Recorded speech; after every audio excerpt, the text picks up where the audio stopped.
Hello दोस्तों, और आपका एक बार फिर से स्वागत है फिलोसॉफिकल डिस्कोर्स में। आज हम उर्दू अदब के एक ऐसे अफसाने की बात करेंगे जो छोटा सा है लेकिन उसका असर बहुत गहरा है।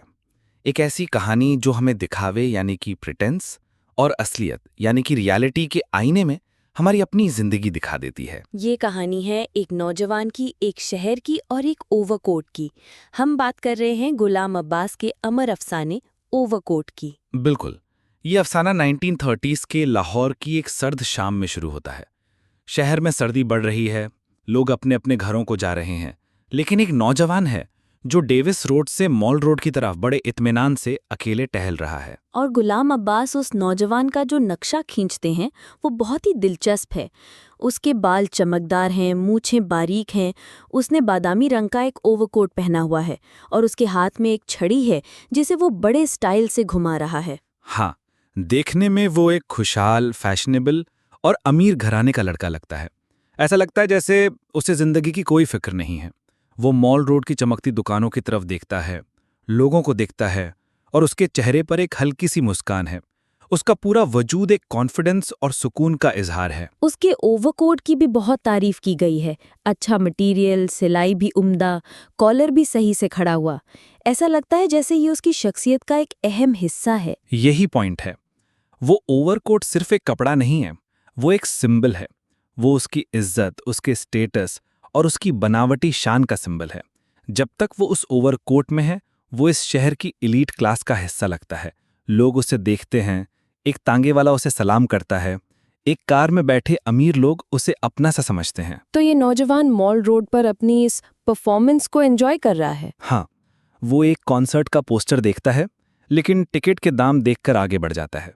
वो एक रेस्टोरेंट के अंदर झांकता है जहां लोग गर्मा गर्म कॉफी पी रहे हैं, लेकिन वो अंदर नहीं जाता।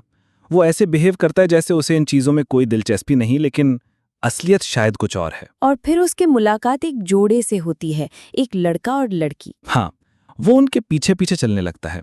ऐसा नहीं कि वो उन्हें परेशान करना चाहता है, बल्कि उसे उनकी खुशी, उनकी हंसी, उनका एक साथ होना अच्छा लगता है। वो उनकी जिंदगी का, उनकी खुशी का एक हिस्सा बनना चाहता है, भले ही दूर से। वो एक तरह से उनकी खुशहाल जिंदगी को देखकर अपनी तन्हाई को दूर करने की कोशिश कर रहा है। और फिर इस कहानी में अचानक एक मोड़ आता है, एक हादसा। बिल्कुल, वो जोड़ा एक सिनेमा हॉल में चला जाता है। नौजवान अब अकेला है। वो सड़क पार करने लगता है और तभी एक ट्रक उससे टकरा जाता है। ये तो बहुत ही अचानक हुआ।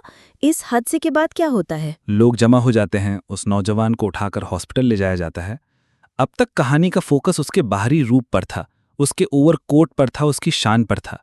लेकिन अब हादसे के बाद जब उसे हॉस्पिटल में लाया जाता है, तो उसकी असलियत धीरे धीरे खुलना शुरू होती है। कैसे? डॉक्टर कहता है कि उसे ऑपरेशन थिएटर में ले जाना होगा। नर्सेस को उसके कपड़े उतारने के लिए कहा जाता है, और जब वो उस खूबसूरत बादामी रंग के ओवरकोट को उतारते हैं, तो पहली सच्चाई सामने आती है। वो क्या है? ओवरकोट अंदर से कई जगह से फटा हुआ था। उसकी लाइनिंग भी खराब थी। उसके पॉकेट्स में भी कुछ खास नहीं था। एक छोटा सा रुमाल, कुछ सस्ते सिगरेट्स और थोड़ी सी रेवारी। वो शान जो बाहर से दिख रही थी, वो अंदर से खोखली थी। लेकिन सबसे बड़ा झटका तो तब लगता है जब ओवरकोट के नीचे के कपड़े दिखते हैं। हाँ, जब ओवरकोट उतरता है तो पता चलता है कि उसने अंदर ओवरकोट के नीचे कुछ पहना ही नहीं है, सिवाय एक पुरानी गंदी सी बनियान और एक फटे हुए स्वेटर के जिसमें बड़े बड़े छेद थे। उसके जिस्म पर इतने छेद थे कि स्वेटर एक जाली जैसा लग रहा था। उसने शर्ट भी नहीं पहनी हुई थी। ये तो बहुत ही दुख भरी और शर्मिंदा करने वाली सच्चाई है। बिल्कुल, वो पूरी शान, वो पूरी इज्जत, वो पूरा कॉन्फिडेंस, सब कुछ सिर्फ एक ओवरकोट की वजह से था। उस ओवरकोट ने उसकी गुर्बत, उसकी मजबूरी और उसकी असलियत को दुनिया से छुपा रखा था। उसने अपनी पूरी इज्जत उस एक कपड़े के ऊपर ओढ़ रखी थी। उसकी जुराबें भी अलग अलग रंग की थी और फटी हुई थी। एक पैर के जूते का तस्मा भी टूटा हुआ था। तो वो नौजवान बच पाता है या नहीं? नहीं, हादसा बहुत गंभीर था। अगली सुबह वो मर जाता है। पुलिस उसके बारे में जानकारी हासिल करने की कोशिश करती है, लेकिन उसके पास से कोई ऐसी चीज नहीं मिलती जिससे उसकी पहचान हो सके। वो एक नामो निशान के बिना इस दुनिया से चला जाता है। उसका वजूद बस उस एक शाम की परफॉर्मेंस तक ही सीमित था। तो गुलाम अब्बास इस कहानी के जरिए हमें क्या बताना चाहते हैं? इसका आखिरी पैगाम क्या है? ये कहानी कई सतहों यानी कि लेयर्स पर बात करती है। सबसे पहली सतह तो है दिखावा वर्सेस असलियत, यानी कि अपीयरेंस वर्सेस रियलिटी। ये कहानी उस मॉडर्न शहरी जिंदगी पर एक कमेंट है जहां इंसान की कीमत उसके कपड़ों और उसके बाहरी रूप से की जाती है। वो नौजवान जानता था कि अगर वो अपनी असलियत में बाहर निकलेगा तो कोई उसे घास नहीं डालेगा। इज्जत पाने के लिए, एक्सेप्ट होने के लिए उसे एक झूठी शान का ओवरकोट पहनना पड़ा। मतलब समाज उसे मजबूर करता है ये दिखावा करने के लिए। हाँ, लेकिन इससे भी गहरी बात है तन्हाई, यानी कि लोनलीनेस। वो नौजवान बेइंतहा अकेला है। उसका कोई दोस्त नहीं, कोई परिवार नहीं। वो मॉल रोड की भीड़ में भी तन्हा है। वो अमीर लोगों की जिंदगी का हिस्सा बनना चाहता है, लेकिन वो बस एक स्पेक्टेटर है, एक तमाशाई है। वो उनकी खुशी को दूर से देखकर ही खुश हो लेता है। और तीसरा अहम थीम है उम्मीद और ख्वाहिश। बिल्कुल, अपनी गुर्बत के बावजूद उसके अंदर एक बेहतर जिंदगी जीने की ख्वाहिश है। वो एक आर्टिस्ट की तरह अपनी जिंदगी को डिजाइन करता है।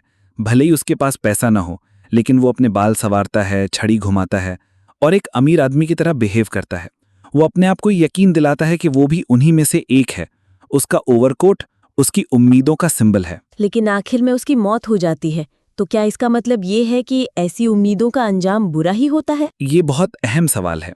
कहानी का अंजाम बहुत दुख भरा है, लेकिन गुलाम अब्बास शायद ये भी कह रहे हैं कि उस नौजवान ने कम से कम एक शाम तो अपनी मर्जी की, अपनी बनाई हुई शान वाली जिंदगी जी ली। भले ही वो झूठी थी, लेकिन उस एक शाम के लिए वो वैसा ही था जैसा वो बनना चाहता था। उसकी मौत उसके इस बनावटी दुनिया को हमेशा के लिए प्रोटेक्ट कर लेती है। अगर वो जिंदा रहता तो शायद अगली सुबह उसे फिर से अपनी गुर्बत भरी असलियत का सामना करना पड़ता। ये तो बिल्कुल अलग नजरिया है कि मौत ने उसके उस खूबसूरत झूठ को बचा लिया। हाँ, जब तक वो जिंदा था और उसने ओवरकोट पहना हुआ था, तब तक वो जीत रहा था। उसकी हार तब हुई जब हादसे के बाद उसके कपड़े उतारे गए और उसकी असलियत दुनिया के सामने आ गई। तो ये कहानी आज के दौर में भी उतनी ही रेलेवेंट है। आज सोशल मीडिया के दौर में, जहां हर कोई अपनी जिंदगी का एक परफेक्ट फिल्टर्ड वर्जन पेश कर रहा है, हम सब कहीं ना कहीं एक ओवरकोट पहने हुए हैं। बिल्कुल सही कहा आपने। हम अपनी परेशानियों, अपनी कमियों और अपनी असलियत को खूबसूरत तस्वीरों और स्टेटस अपडेट्स के पीछे छुपा लेते हैं। हम सब उस नौजवान की तरह ही मॉल रोड पर घूम रहे हैं, ये दिखाते हुए कि सब कुछ ठीक है। ओवरकोट हमें याद दिलाता है कि इस दिखावे की दुनिया के पीछे एक इंसान है जो शायद अकेला है और एक बेहतर जिंदगी की उम्मीद कर रहा है। एक छोटी सी कहानी, लेकिन इतना गहरा पैगाम।